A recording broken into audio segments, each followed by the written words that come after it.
কথা ও কাহিনীর ভূতের গল্পে সবাইকে স্বাগত। আজকে যে গল্পটা বলবো এটি একটি জিন আর ৩ বান্ধবীর ঘটনা। তো জিনের এটি ভালোবাসার ঘটনা, জিনের প্রেমের ঘটনা।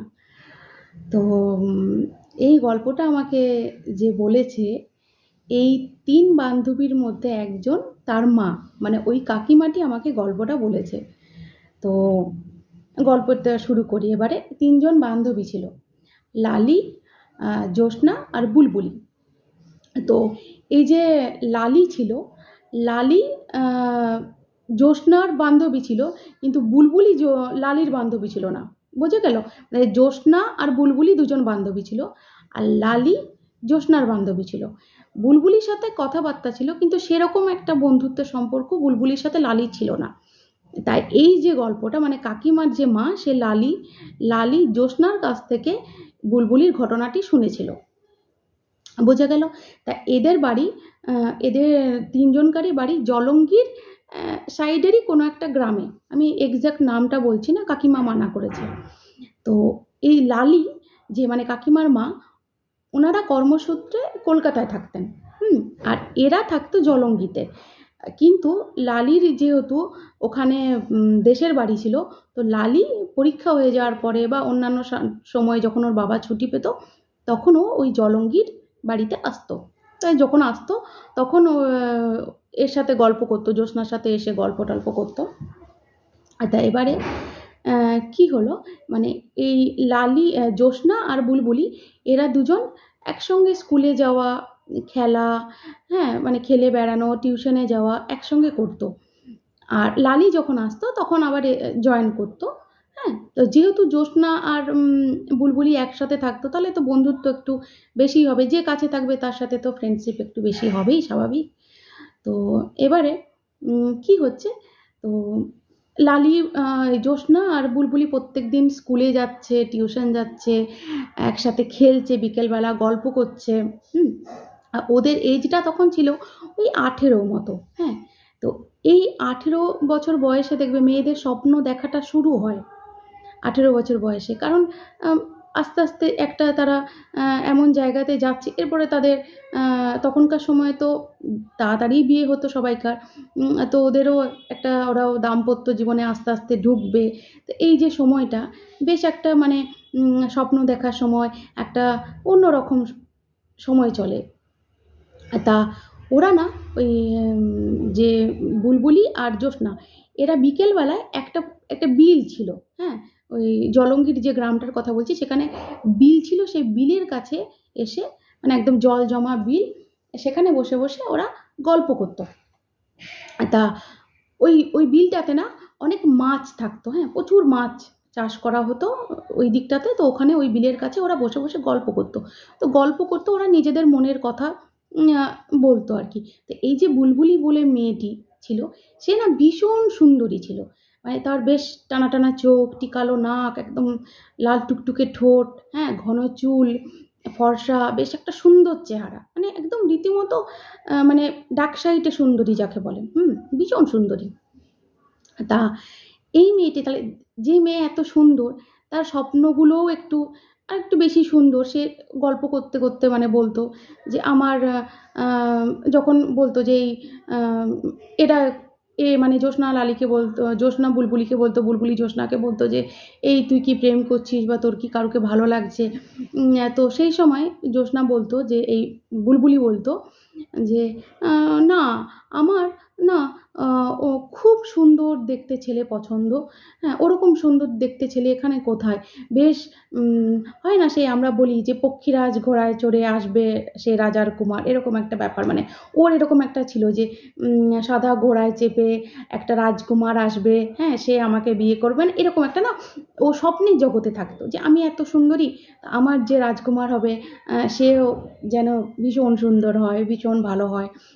তো নিজেও না, আর জ্যোৎস্না, বুলবুলি না, নিজেও ভীষণ পরিপাটি করে থাকতো, একদম সবসময় পারফিউম টারফিউম মেখে, একদম সবসময় সেজে গুজে, একেই সুন্দরী, তারপরে একটু সুন্দরীদের দেখবেন মনে হয় আরেকটু সুন্দর করে সাজিয়ে আমার কিন্তু আরেকটু সুন্দর লাগে, এরকম একটা ব্যাপার থাকে। তো যাই হোক, তো ও খুব সেজে গুজে থাকতো। তা এবারে কি হয়েছে, এরকমই হঠাৎ করে না, ওটা তো রোজ গল্প করতো, স্কুলে যেত। তো হঠাৎ করে বুলবুলি স্কুলে যাওয়া বন্ধ করে দিল। স্কুলেও আসে না, টিউশনেও যায় না, আবার কি ওই বিলের ধারে যে গল্প করে জ্যোৎস্নার সাথে সেটাও আসছে না। তো এরকম বেশ কদিন হওয়ার পরে জ্যোৎস্না বুলবুলির বাড়িতে গেছে, যে ওর মাকে বলছে, ওর মা সামনেই দাঁড়িয়ে ছিল, উঠোনে ঝাড় দিচ্ছিল। তো বলছে যে কাকিমা কি হয়েছে, বুলবুলি স্কুলে যাচ্ছে না, টিউশনে যাচ্ছে না, আবার আমার সাথে গল্প করতে আসছে না, খেলতে আসছে না, কি হয়েছে? তো বলছি কি হয়েছে জানিস তো মা, বুঝতে পারছি না। ও তো একটা ঘরের মধ্যে সারাদিন বসে থাকছে, খাবার দিলে খাচ্ছে, আবার খেতে দাও বলছে না, সেই আমরা জোর করে খেতে দিচ্ছি, বেরোচ্ছেও না, খালি ওই বিকেল বিকেল টাইমটাতে একটু বেরোয়, তা তোর সাথে গল্প করতে যায় না? বলছে না, আমার সাথে তো গল্প করতে যায় না। তো ওর মা ভাবছে তাহলে কোথায় যায়। তো বলছে দেখ ঘরের ভেতরে আছে, একটু দেখ, দেখে আয়, একটু কথা বল। তা এবারে আম, বুলবুলি ওই জ্যোৎস্না বুলবুলির ঘরের ভেতর গেছে। তা গিয়ে বলছে কি যে আম, কি কি হয়েছে তোর, তুই এরকম স্কুলে আসছিস না, তুই টিউশন পড়তে আসছিস না, তুই গল্প করতে আসছিস না, তোর কি হয়েছে? তো বলছে যে না, ও না মানে হাসছে, মানে বেশ একটা মানে ব্লাস করছে, বেশ একটু মুখটা লাল লাল হয়ে গেছে, মানে যখন বলছে না আছে এরকম। তো বলছি কি রে, এরকম করছিস কেন, বল কি হয়েছে, কি রে, তো কি ব্যাপার, এরকম করছিস, এরকম হাসছিস, তা কি ব্যাপার কি বল? বলছে না কিছু না, আমার ভালো লাগছে না, তাই যাব পরে। তো বলছে এমা এরকম করে কথা বলছিস কেন, যাবো পরে, স্কুল যাবি না, টিউশন যাবি না, গল্প করছিস না, বল না বল না কি হয়েছে বল। তো ও বলছে আরে কিছু না, না ছাড় না, হ্যাঁ বল কি বলছিস, এরকম একটা ব্যাপার, মানে সেই বলে না যে মানে সেই শকুন্তলা হয়ে গেছে আর কি, ভাবে বিভোর। তা এবারে জ্যোৎস্নার না ব্যাপারটা ভালো ঠেকলো না। তা ও বলছে যে ঠিক আছে, তাহলে কালকে যাবি? বলছে হ্যাঁ দেখবো। বলছে ঠিক আছে তাহলে আমি এখন যাচ্ছি, সন্ধে সন্ধে হয়ে এলো, আমি এখন যাচ্ছি। তা বলছে ঠিক আছে। তা এবারে ঠিক জ্যোৎস্না বেরিয়ে এসছে, আর কিছুক্ষণ পরেই মানে বুলবুলি কি করেছে, একটু দরজাটা খুলে বেরিয়ে না, পিছন দিকে দিয়ে, ওদের পিছন দিকে একটা জঙ্গল ছিল, একদম ঘন জঙ্গল। তো ওই জঙ্গলে রাস্তা বরাবর যাচ্ছে। এবারে জ্যোৎস্না দেখছে যে কি ব্যাপার, ভালো লাগছে না ভালো লাগছে না করলো, আবার বেরিয়ে যাচ্ছে পিছন দিকে। তো এবারে জ্যোৎস্না বুলবুলি পিছু নিয়েছে। তা পিছু নিয়ে নিয়ে নিয়ে নিয়ে যাচ্ছে, মানে একটু ডিস্টেন্স আছে, হ্যাঁ, কেননা বুঝতে পেরে যাবে। তো বলছি কী করে দেখি, মানে জ্যোৎস্না ভেবেছে কি এ মনে হয় নির্ঘাত প্রেমে টেমে পড়ে গেছে, হুম, তো এটা এরকম কিছু একটা হবে। তা এবারে দেখছে যে জঙ্গলে অনেকটা ভিতরে চলে গেল বুলবুলি, অনেকটা ভিতরে। ভিতরে গিয়ে দেখছে একটা না, মানে এরাও জ্যোৎস্না ওরাও কখনো ওই ভেতরে যায়নি। তো বলছে যে কি ব্যাপার, বিলের দিকে না গিয়ে জঙ্গলের দিকে গিয়ে এটা কোথায়? তো দেখছে যে জঙ্গলের ভিতরে অনেকটা ভিতরে একটা বিশাল গন্ধরাজ গাছ, দেখবে তোমরা গন্ধরাজ গাছ আমরা বেশিরভাগ জায়গায় ছোট ছোট দেখি, কিন্তু মানে বড় যে অনেক বছরের পুরনো যে গন্ধরাজ গাছগুলো হয় না, সেগুলো মানে গন্ধরাজ ফুলের গাছগুলো, সেগুলো একটা বিশাল বৃক্ষের আকার নেয়, একদম ভীষণ সুন্দর, অনেকটা ঝাঁকড়া হয়ে, আর প্রচুর, তাতে বোধহয় মানে হাজার হাজার ফুল ফুটে থাকে, আর ওই জায়গাটা মানে অনেকটা জায়গা জুড়ে না একটা সুন্দর মিষ্টি গন্ধ ওই গন্ধরাজে ছড়িয়ে পড়ে। তা ওখানে গিয়ে বুলবুলি বেশ একদম সেজে টেজে, মানে দেখাই যাচ্ছে যে একটা মানে সেই কি হয় আমরা ডেট করতে গেলে, হ্যাঁ, কারোর সাথে বেশ সেজে গুজে যেরকম করে যায়, ওরকম একদম সুন্দর করে সেজে গুজে ওইটুকু সময়ের মধ্যে সেজে গুজে একদম ও চলে গেছে। তা এবারে ওই গিয়ে না ওই গন্ধরাজ ফুলের গাছটার নিচে গিয়ে বুলবুলি বসলো। তা এবারে এই দূরের থেকে দেখছি, একটা গাছের আড়াল থেকে এ দেখছে যে কি করছে। তা বসার পরে মানে কি একটা মানে এক মানে গান করছে, হ্যাঁ, একদম সে একটা গুন করে গুনগুন গুনগুন করে করে এরকম করে গান করছে। হুম তো এবারে গান করতে করতে দেখছে, মানে জ্যোৎস্না শুনতে পাচ্ছে, জ্যোৎস্না কিছু দেখতে পাচ্ছে না, শুনতে পাচ্ছে যে একটা ঘোড়ার পায়ের আওয়াজ, মানে এই যে টকবক টকবক করে যে ঘোড়ার পায়ে আওয়াজ হয়, ওরকম একটা পায়ের আওয়াজ হচ্ছে। তা এসে মনে হচ্ছে সেই পায়ের আওয়াজটা বুলবুলি যেখানটায় বসে আছে তার একটু সামনেটাতে মানে একটা থামলো। থেমে মনে হলো যে কেউ একটা নামলো, কিন্তু কিচ্ছু দেখতে পাচ্ছে না, কিচ্ছু না। ওখানে নামলো, নেমে কেউ একজন মানে ওর পাশে বসে মানে মানে যে হয় না যে মানে ওকে দেখে বোঝা যাচ্ছে মানে কি যে প্রেমিক যদি পাশে বসে থাকে তো কেমন হয় যে আমরা বেশ একটা ব্লাস করি, বেশ একটা একটা যে মানে দেখেই বোঝা যায় যে প্রেম করছে। হ্যাঁ, এটা দেখেই তো বোঝা যাবে।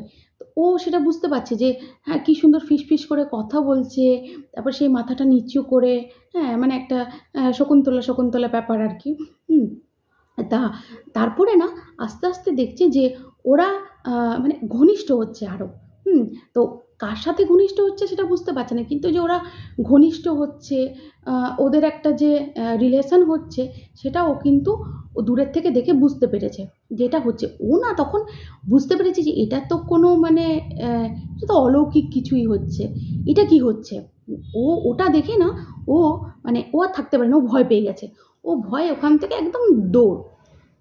তা দৌড়ে দৌড়ে ও কি করেছে মানে কি করব কি করব কি না করে খুঁজে পেয়ে ওদেরই গ্রামে একজন একটা ভৈরবী মাতার মতো ছিলেন আর কি। হুম সাধনা টাধনা করতেন তিনি। তা তার কাছে ও ছুটে গিয়ে গেছে, যে পুরো ঘটনাটা বলেছে যে এরকম আমার বান্ধবী এরকম হয়েছে, এরকম কার সাথে। তো বলছে যে হ্যাঁ তোমার কাছে শুনে তো মনে হচ্ছে এটা তো কোনো সাধারণ ঘটনা নয়, এটা তো মনে হচ্ছে যে কিছু গন্ডগোলই হয়েছে। তা বলছি যে তাহলে কি হবে, আমার তো আর খুব ভালো বান্ধবী তো যেহেতু বুলবুলি, তাহলে ও একটা। আর দেখবেন যে এখনকার যে আমাদের বান্ধবী বন্ধুত্বের সম্পর্কগুলো কি হয়, মুখে মিষ্টি মিষ্টি কথা বলে, হ্যাঁ আমি তোর পাশে আছি সাথে আছি তুই আমার এই, আদতে কিন্তু মানে পিছন ঘুরলেই কিন্তু মানে সেই ছুরি মারার জন্য বসে আছে। মানে এখন সেরকম বন্ধু বান্ধব দেখাই যায় না, কিন্তু সেই সময়টা মানে কাকিমার যে মা ওদের ওই ফেজটা আগেকার পুরনো যে ফেজটা, সেই সময়টাতে দেখবেন বন্ধুত্ব মানে সে মানে মানে বান্ধবী মানে সে বান্ধবী মানে সে আত্মীয়র থেকেও বড়, মানে তাদের জন্য সব কিছু করা যায় এরকম একটা সম্পর্ক ছিল। তার জন্য ও তো বুলবুলির জন্য তো খুব ভাবছে বাবা আমার বান্ধবীর কি হলো, ও আবার কিসের পাল্লায় পড়লো, এটা তো কোনো আমি এটা তো কিছু খারাপ কিছুই। তো ভৈরবী মা বলছে হ্যাঁ এটা তো অবশ্যই খারাপ কিছু। তা ঠিক আছে, কালকে ও তো নিশ্চয়ই যায়, ওর মা যেহেতু বলেছে যে প্রত্যেকদিন ও কোথায় যেন যায়, তাহলে কালকেও নিশ্চয়ই যাবে। তাহলে কালকে আমার সাথে তুমি যেও, আমাকে নিয়ে যেও। তো তো বলছে ঠিক আছে। তো তার পরের দিনকে ওরকম জ্যোৎস্না এসে ওই ভৈরবী মাকে সাথে নিয়ে বলল চলুন মা আপনাকে নিয়ে যাচ্ছি। তো ওরকম একটু মানে দূরের থেকে দেখলো যে হ্যাঁ এই সময় বুলবুলি বেরোচ্ছে। তা পিছন পিছন ভৈরবী মা ও যাচ্ছে আর ওই জ্যোৎস্নাও যাচ্ছে। তা যেতে যেতে দেখছে যে হ্যাঁ একদম যা ভৈরবী মা দেখছে একদম যা বুলবুলি জ্যোৎস্না বলেছিল প্রত্যেকটা কথাই সত্যি। ওরকম বুলবুলি গিয়ে ওই গন্ধরাজ ফুলের গাছের নিচে বসলো, ওই রকম টগবগিয়ে একটা ঘোড়ার আওয়াজ, হ্যাঁ আর ওরকম ও ওর সাথে মানে মানে বোঝা যাচ্ছে যে ফিজিক্যাল হচ্ছে। তা এইটা দেখে তো মানে ভৈরবী মা বলছে যে মানে ভৈরবী মা ওখানে অবাক হয়ে গেছে। আর এও মানে এ তো মানে সে এও দেখছে যে আজকে তো ভৈরবী মা আছে, এ ভাবছে যে তাহলে একটু এগিয়ে এগিয়ে দেখি একটু কিছু দেখতে পাই কিনা এরকম করে না। এ একটু এগিয়ে এগিয়ে দেখতে গিয়ে আর একটা পাথরে হোঁচটকে দাম করে পড়েছে। আর পড়ে ওমাগো করে একটা আওয়াজ তো হয় স্বাভাবিক ব্যাপার, পড়ে গেছে ওমাগো করে আওয়াজ। তখন বলছে একটা এমন মানে বিশাল একটা কণ্ঠস্বর, মানে বিশাল গুরুগম্ভীর আওয়াজ, হ্যাঁ মনে হচ্ছে যেন মানে কি বলবো ওটা মনে হচ্ছে মেঘ চমকালো এরকম একটা মেঘের মতো গর্জন এরকম একটা কে ওখানে, হ্যাঁ একদম জোরে কে ওখানে। যেই বলেছে কে ওখানে, এই জ্যোৎস্না তো তড়বড় করে উঠে আর ভৈরবী মা তাকে টানতে টানতে নিয়ে একদম দুজনে দেদার দৌড়, ভৈরবী মা নিজের ঘরে আর এই জ্যোৎস্না নিজের বাড়িতে। তা এবারে ভৈরবী মা জ্যোৎস্নাকে বলেছে তুই তোর বাড়ি চলে যা, আমি আমার বাড়ি চলে যাচ্ছি। হ্যাঁ তা এবারে চলে গেছে বাড়িতে। তো তারপরের দিনকে তারপরের দিন সকালবেলা জ্যোৎস্না আবার ভৈরবী মায়ের কাছে এসছে, বলছে মা তুমি কি বুঝলে। বলছে এ তো জিনের পাল্লায় পড়ে গেছে। তো বলছে হ্যাঁ জিনের পাল্লায় পড়ে গেছে। বলছে হ্যাঁ, কারণ ওই জায়গাটাতে এই যে তোরা কোথায় গল্প করতিস বলতো?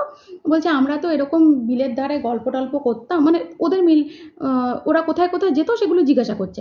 তো বলছে আমরা এরকম বিলের ধারে গল্প করতাম। ও নিজের মানে ভালোবাসার মানুষ নিয়ে ভীষণ একটা, যে ও এরকম একটা স্বপ্নে দেখতো, মানে ও একটা স্বপ্ন দেখতো যে আমার যেন এরকম ছেলের সাথে বিয়ে হয়, এরকম যেন হয়।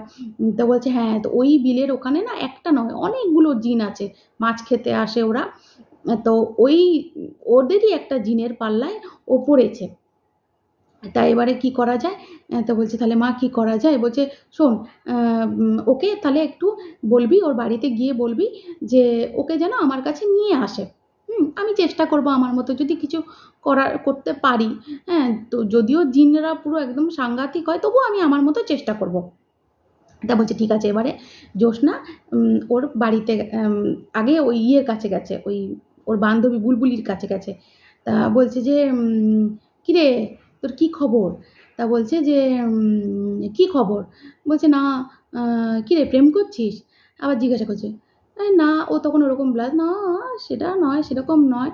হ্যাঁ, তা এবারে ওর মা বাবাকে, তারপর ওখান থেকে বেরিয়ে ওর মা বাবাকে বলেছে, বুলবুলির মা বাবাকে জ্যোৎস্না বলছে যে শোনো কাকিমা এরকম এরকম ব্যাপার। তখন তো জ্যোৎস্নার মা বাবা ভয় পেয়ে গেছে, কি বলছিস রে? বলছে হ্যাঁ এরকম, তোমরা চলো ভৈরবী মায়ের কাছে, আমি মিথ্যে কথা বলছি তো, চলো। ভৈরবী মাও দেখেছে, আর ওই গ্রামে না ওই ভৈরবী মাকে সবাই খুব মানতো।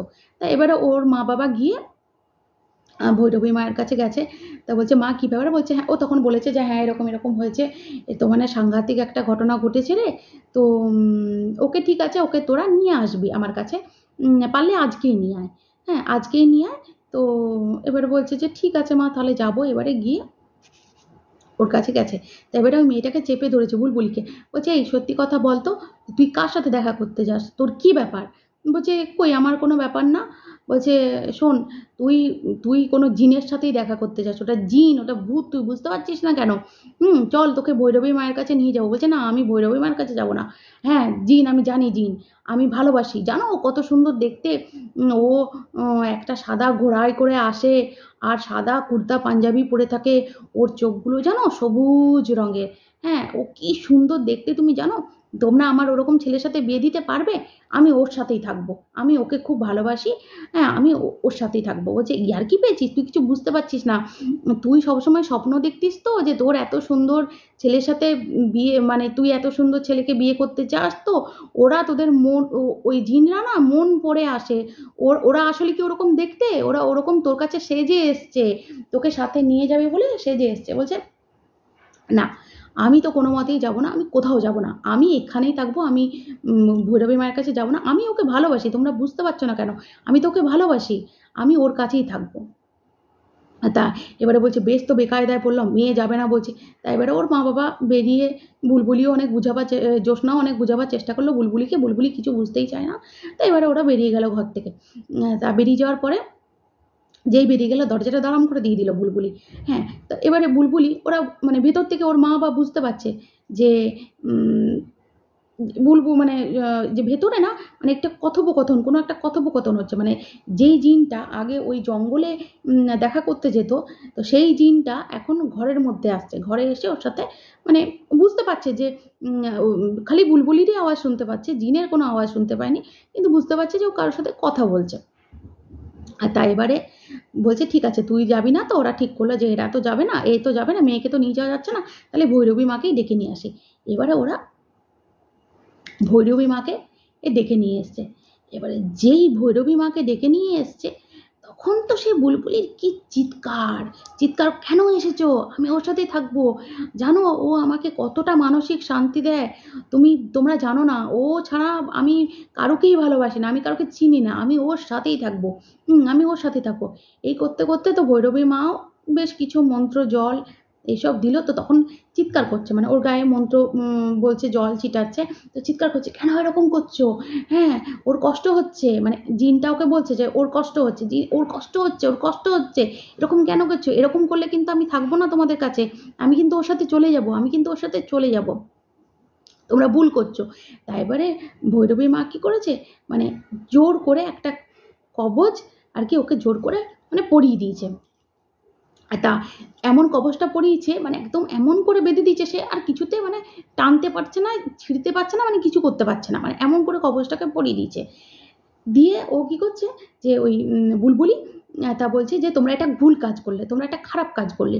এরকম করতে করতে মানে ভৈরবী মা বললো ওর আর কিছু হবে না, তোমরা চলে যা, আমি চলে যাচ্ছি, থাকো। তা এবারে পরের দিনকে সকালবেলা এসছে, তা সকালবেলা এসে দেখছে যে বুলবুলি ওই দরজা বন্ধ করে রেখেছে, কোনো মতেই দরজা টরজা খোলেনি, খাবার দাবারও খায়নি, কিছু করেনি। তা জ্যোৎস্না বলছে কি যে বুলবুলি দরজাটা খোল, দরজাটা খোল। তা বলছে যে তুই তুই যত নষ্টের গোড়া, তখন কথা বলে বলছে তুই যত নষ্টের গোড়া, তুই সবাইকে ডেকে এনে দেখিয়েছিস, তুই আমার এত বড় ক্ষতিটা করতে পারলি। হ্যাঁ, আমি এখানে আর থাকবো না, আমি এখানে আর থাকবো না। আর তাই এবারে জ্যোৎস্না আর কি করে, বুলবুলি তো দরজা টরজা খোলেনি, তো জ্যোৎস্না আবার গিয়ে সেই ভৈরবী মায়ের কাছে গেছে, বলছে এরকম বলছে আমাকে।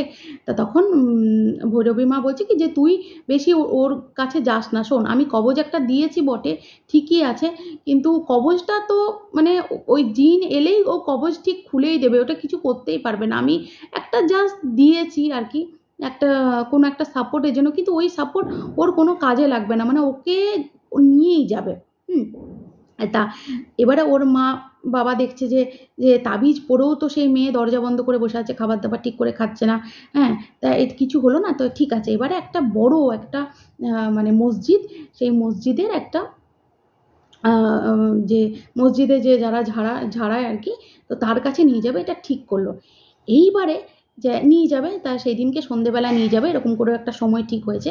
তো সন্ধেবেলা যখন নিয়ে যাবে, ঠিক তা আগের থেকে না বুলবুলির রক্ত বমি শুরু হয়েছে, এমন বমি করছে একদম মানে ক্লট হয়ে যাওয়া, যে ব্লাডগুলো মানে একদম জমা হয়ে গেছে একদম রক্ত, এরকম বমি করছে। তা এবার ওই রকম অবস্থা বমি করছে, তখন না গ্রামের দিকে তো সেভাবে কোনো ডাক্তার টাক্তার ছিল না, ওই হাতুড়ে যেসব ডাক্তার তাদেরকে মানে তখন আর ওখানে মসজিদেকে নিয়ে যাবে, আগে তাড়াতাড়ি ডাক্তার দেখাচ্ছে যে কি হলো এরকম এত বমি করছে। তা ওষুধ টষুধ দিয়ে কোনো বাবাই কোনো কিছু হচ্ছে না, বলছে আমার কবজটা খুলে দাও, কবজটা খুলে দাও। তা ওর মা কি করে, কবজ খুলে দিয়েছে, গলা থেকে কবজটা খুলে দিয়েছে।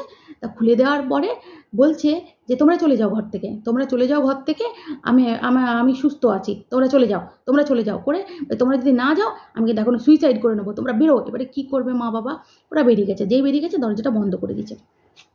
আর এই জ্যোৎস্নার সাথে মানে জ্যোৎস্নার এতটাই বুলবুলির সাথে বন্ধুত্ব ছিল, তা সে জ্যোৎস্না খবরাখবর তো মানে ওখানে একদম ডাইরেক্ট না গেলেও খবরাখবর নিচ্ছে যে বুলবুলি কি হচ্ছে কি হচ্ছে। তা আবার শুনেছে বুলবুলি এরকম দরজা ফরজা বন্ধ করে দিয়েছে। তা এবারে বুলবুলিদের যে রুমটাতে থাকতো সেই রুমের একটা জানলা ছিল, হ্যাঁ, তা সেই জানলাটা না সবসময় খোলাই থাকতো, ঠিক আছে। তা এ দেখছে যে জ্যোৎস্না দেখছে যে এরকম করে দরজা বন্ধ করে দিল, তা দেখি আমি একবার যে বুলবুলি ভেতরে কি করছে, কি যে হয়, কার সাথে কথা বলে আমি তো দেখি না। তা যখন ওই জ্যোৎস্না পিছন দিকে জানলাটার দিকে দেখতে গেছে, দেখছে কি যে জানলাটা একটা পাল্লা বন্ধ করা আছে আর একটা পাল্লা জানলাটার খোলা আছে। তা এবারে ওই জানলার পাল্লাটা দিয়ে না ও দেখছে যে মানে রুমের ভিতরে না একটা বিশাল ছায়া, মানে বিশাল দৈত্যাকার ছায়া। হ্যাঁ, তো এরকম দৈত্যাকার একটা ছায়া ওখানে বসে আছে। হ্যাঁ, আর এর সাথে মানে এই বুলবুলির সাথে না একটা কিছু মানে কথোপকথন হচ্ছে, মানে একটা ঝগড়ার মতো কিছু একটা হচ্ছে। হ্যাঁ, মানে এ ওকে আঙ্গুল দেখাচ্ছে, ও ওকে আঙ্গুল দেখাচ্ছে, এরকম একটা ঝগড়ার মতো হচ্ছে। এরপরে আস্তে আস্তে বুলবুলি চোখ পড়ে, যে দেখছে যে ওই যে রুমটার ভিতরে ঢুকেছে তার সাইডে একটা ছায়া পড়েছে, একটা ঘোড়া দাঁড়িয়ে আছে, ছায়া, পুরোটা ছায়া, কারোকে দেখতে পাচ্ছে না, খালি ছায়া দেখতে পাচ্ছে, যে একটা ছায়ার মতো কি দাঁড়িয়ে আছে। হ্যাঁ, একটা ঘোড়ার ছায়া দেখতে পাচ্ছে বাইরে, আর ভেতরে দেখতে পাচ্ছে যে ওই একটা বিশাল ছায়া। তো বলছি কি যে ছায়া দেখাচ্ছে, তাহলে দেখি তো যে লোকটাকে দেখতে পাই কিনা, জিনটাকে দেখতে পাই কিনা। এই করে না ও এরম করে দরজাটা যেই খুলে দিয়েছে, জানলাটা এরম করে খুলে দিয়েছে, ও তখন মানে ফেন্ট হয়ে পড়ে গেছে, মানে পুরো অজ্ঞান হয়ে পড়ে গেছে, ওর আর কোনো হুঁশ নেই। যখন ওর ঘুম ভাঙছে তখন দেখছে ও নিজের বাড়িতে নিজের বেডরুমে, আর ভৈরবী মা ওকে মুখে টুকে জল দিচ্ছে, মানে মন্ত্রপাঠ করছে। তো তখন ওর বলছে কি এমা আমি এখানে, আমি তো বলছি তোকে বারণ করেছিলাম না, তুই কেন গেছিলি, তুই কেন গেছিলি, তোর বন্ধু বান্ধবীটাকে তো নিয়ে চলেই গেল, এবারে তুইও কি যাবি। তো বলছে যে আমার বান্ধবীকে নিয়ে চলে গেল, হ্যাঁ, জ্যোৎস্না নেই আর, এই বুলবুলি নেই, আর বলছে না বুলবুলি আর নেই, বুলবুলি কালকে রাতেই মারা গেছে। তখন ও তো মাথা চাপড়ে কাঁদছে, হ্যাঁ আমি যদি না যেতাম, আমি যদি না দেখিয়ে দিতাম, আমি যদি কারোকে না বলতাম, জ্যোৎস্না কাঁদছে, আমি যদি না বলতাম তাহলে হয়তো বুলবুলি বেঁচে থাকতো, এটা জানাজানি হয়ে গেল বলেই হয়তো ও আর আমরা সবাই ওকে জিনের সাথে দেখা করতে দিচ্ছিলাম না, তাই হয়তো চলে গেল, আমি দোষ। তখন ভৈরবী মা ওকে বলছে না রে, ওটা একদিন পরে হলেও ওকে নিয়েই যেত, ওকে রাখতো না কখনো, ওকে নিয়েই যেত, তুই কেন নিজেকে দুষছিস, তোর কোনো দোষ নেই, তোর কোনো দোষ নেই। তা এবারে ও তো কে কার কথা শুনে, ও তো খুব মন খারাপ তা হতে হতে এই জ্যোৎস্নাও না, বুলবুলি চলে গেল, তার 3-4-5 দিনের মধ্যে না জ্যোৎস্নাও খুব অসুস্থ হতে শুরু করে, মানে এতটাই অসুস্থ হয়ে গেল যে খাওয়া দাওয়া করতে পারছে না, একদম শরীর রোগা লিকটিকে হয়ে গেছে। তো এই জ্যোৎস্না সেই সময় আর কি লালি, যে কাকিমার যে মা লালি, সেই সময় কলকাতা থেকে ওই জলঙ্গির ওই যে গ্রামটাতে ওখানে আসে। তা এসে তখন বলছে যে আমি শুনলাম, জ্যোৎস্নাকে বলছে, লালি জ্যোৎস্নাকে বলছে যে আমি শুনলাম যে তুই খুব অসুস্থ হয়ে গেছিস, তা তোর কি হয়েছে, তুই এত অসুস্থ হলি কি করে? তখন ওই জ্যোৎস্না লালিকে পুরো ঘটনাটা বলে যে জানিস এই এই এই এই হয়েছে, হ্যাঁ তো আমি দেখে ফেলেছি, তো তারপর থেকে দেখ না ও তো চলে গেল, আমিও মনে হয় আর বাঁচবো না, দেখ আমিও অসুস্থ হয়ে যাচ্ছি, আমিও আর বাঁচবো না। তা বলছে না না ভালো হয়ে যাবে, কেন বাঁচবি না, কেন বাঁচবি না? তো ওই হলো লালির সাথে জ্যোৎস্নার লাস্ট কথোপকথন। তারপরে লালি বাড়ি এলো আর জ্যোৎস্নাও মারা গেল। তা এই ছিল আজকের গল্প। কেমন লাগলো বলবেন, আর ভালো লাগলে একটু পেজটা ফলো করে দেবেন, একটু কমেন্ট করবেন, আর দেখুন ওখানে ইউটিউবেরও লিঙ্ক দেওয়া আছে, তো ইউটিউবেও আছে আরও গল্প, এগুলোও আছে, অন্য গল্পও আছে, আপনাদের যদি ভালো লাগে তো একটু সাবস্ক্রাইব করে দেবেন, আর একটু কমেন্ট করুন, কমেন্ট করছেন আপনারা, তবু আরও একটু কমেন্ট করুন, আমারও ভালো লাগবে। আর কী ধরনের আপনারা আরও গল্প শুনতে চান সেটাও যদি আমাকে একটু লিখে পাঠান তাহলেও খুব ভালো হয়। তো ভালো থাকবেন, আজকের মতো টাটা।